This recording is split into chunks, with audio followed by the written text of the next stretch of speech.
Hello, algebra students. The GED test loves to slide fractions on into their algebra problems just to intimidate you guys, but I don't want you to get intimidated. Let's look at this example.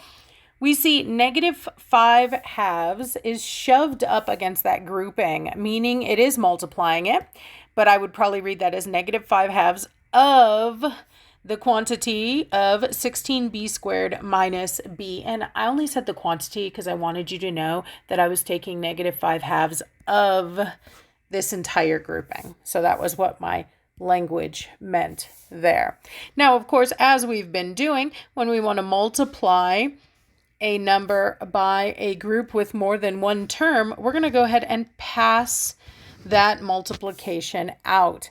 Now, you can feel free to do -5/2 times 16 in your calculator, but you guys are my experience level students, and it's not actually that hard to multiply with fractions. It's harder to add and subtract them. So what I'll do is I'll just pretend like 16 is a fraction by throwing it over 1. Of course, 16 one whole things. That's what that says.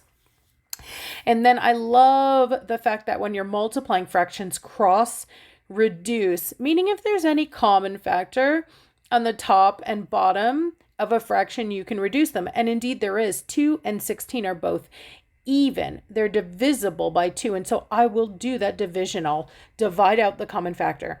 2 divided by 2 is 1, and 16 divided by 2 is 8. And then this is why I like this one so much. It's not really a fraction problem anymore, because look, all that's left on the bottom is 1. We're in the land of one whole things. And I can multiply straight across the top, -40. And of course, even if I multiply straight across the bottom, 1, I can see it doesn't really matter.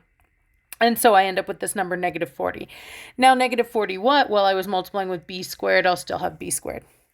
And now, of course, if I'm going to do -5/2 times -b, this is just like I have a -1.